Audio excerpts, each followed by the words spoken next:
Rebuild the dreams, some beautiful, hearty words. What do they mean? Well, I think basically what they mean is that we believe that in America, hard work should pay. That you should be able to work hard and get somewhere in America. You should be able to get a job, keep a home, if you're willing to, play by the rules. But people are tearing down the American dream, even if they're tearing down this conference. And we want to build it back up. We want to build it back up. What needs to happen in the national discourse to talk about building as opposed to tearing down? I mean, so much of the Republican rhetoric right now is so negative. Yeah. Well, part of it is we have to have a more balanced view, a more balanced approach to our budget problem. I understand we have to cut some stuff. I say cut Halliburton first, but I understand we have to cut some stuff. But we also have to look at the revenue side. And, we have, Wall Street's doing quite well right now. But a lot of the stuff they're doing is just almost like gambling. I mean, they're not adding to the wealth of the country. They're trading dollars among themselves. They're doing these lightning trades, 1,000 trades a second. That kind of stuff could be taxed and used to help rebuild our schools and our infrastructure. So we have to be more creative than just having a wrecking ball and running a wrecking ball through American society and calling that patriotism. You said up here during the keynote that you'd debate Glenn Beck if you had the chance. Sounds like a really awful way to spend 25 minutes of your life. Why do you want to do that? Well, I had hoped that over time some of the hysterical negativity coming from that TV station would die down. I thought certainly after the November elections we would be getting closer together now trying to solve problems. Instead, we had a situation where those of us who said we want to defend the American dream, there's nothing more bipartisan than the American dream, he said that was some sort of sinister conspiracy. I think at a certain point, you can't just let that poison go unchallenged. I think we shouldn't just be talking about each other in America. We should be talking to each other in America. I'm happy to debate the future of this country, but there's nobody that cares more about liberty and justice for all than folks like me. We fight for it in communities where people don't have very much, and I think it's time for us to at least have the respect to be able to talk face to face and see if there isn't more common ground than it looks like maybe some people assume. You've been embraced and attacked politically. Do you consider yourself political? Would you ever run for political office? First of all, my job is to help thousands of people get elected with great ideas. To me, that's the best possible contribution I can make to the country. It is quite remarkable. Most of the ideas that I have are as common sense as you can possibly find. Most people agree that clean air is better than dirty air, so we should probably try to use more clean energy rather than dirty energy.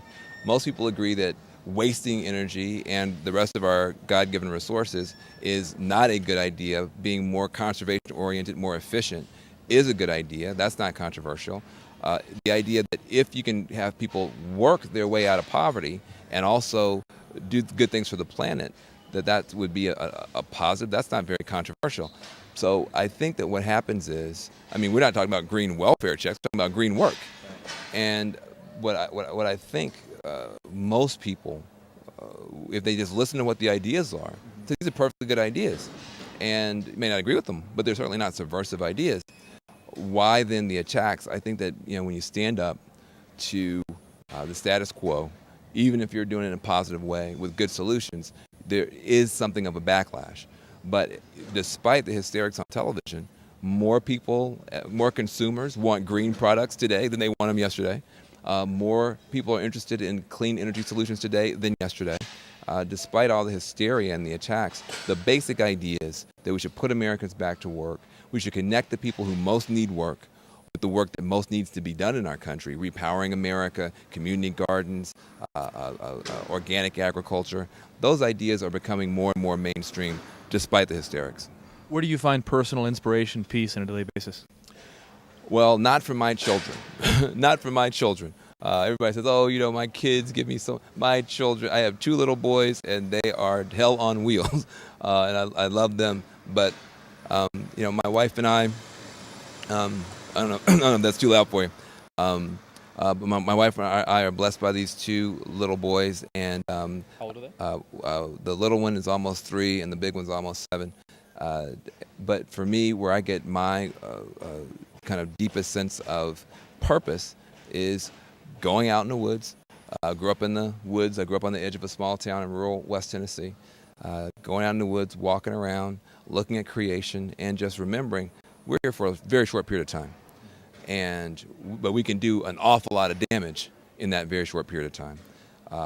The challenge, I think, for every American is to decide every minute of the day you can be a destroyer or you can be a hero by your ecological decisions, by your political decisions, by what you choose to put your emphasis on. You want to just hate other people because they have different political ideas. That has an impact. If you want to look for common ground, that has an impact. And so, for me, spending time in creation, the creation that we're trying to defend and preserve, makes a big difference in my life. One last question, because I know you've got to go. You've been a big part of Netroots Nation, speaking here almost annually. Where's the conference headed? Where should it head? Hey, look, I mean, I remember when this was just sort of a blogger's thing, you know. It's like, and I remember when like even bloggers were kind of like weird or marginal. And what I've seen is it just has gotten bigger and bigger. I mean, you have senators and like major players coming through, lots of activist organizations, not just bloggers. I think you're seeing this become one of the big hubs for a positive conversation in America. And I wouldn't be surprised if, 2 or 3 years from now, this doesn't become the premier place where people come with new ideas, with candidates who are running for office, but also people who have very unique points of view. This is the place.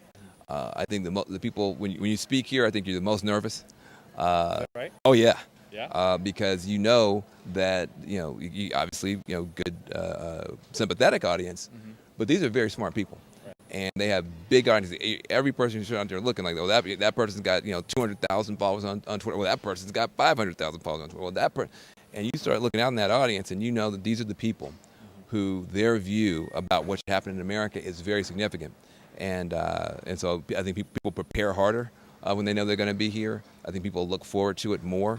And I think that's only going to grow and grow. This conference would start off on the margin of the margin, is on its way to becoming the center of the center of United States politics. What are we going to see from Rebuild the Dream going forward next few weeks, months? Sure. This will be the summer that Rebuild the Dream really debuts. We are going to have house meetings all across America where ordinary people can get involved. Sit down. You could go on the website, rebuildthedream.com. Get involved, can sit down together and say, okay, what does the American dream mean to me? What has it meant to my family over the past generations? What did my grandparents go through? What did my mom and dad go through to get me where I am? What am I willing to do in this country to make sure that my children have the same shot I did? And what ideas would make that possible? We're going to crowdsource all those ideas and get those ideas put together into a contract for the American dream. And that contract will be, maybe different than some of the other contracts we've had in American politics, and it will give us some guidance going forward. And then in October, there will be a major summit in Washington, D.C. called Take Back the American Dream. And we've got to take back the American dream, reclaim it, own it, reinvent it, renew it. But we can't just let those values get thrown under the bus because somebody says corporations shouldn't pay their taxes. That's not a good enough reason to throw away the dreams our grandparents fought for. And even in the shorter term, on Thursday, you can go to rebuildthedream.com, and we will be webcasting a show with the Roots coming out to perform. One of my favorite groups, the Roots, going to perform. I'll give a kind of an extended TED Talk-like conversation about the economy, and we will reveal then the next big steps we're going to take forward as a movement for the American dream. Great. And thank you so much for your time. Well, thank you. Appreciate the Thanks for what opportunity. you do. Thank you. All right. Thank you.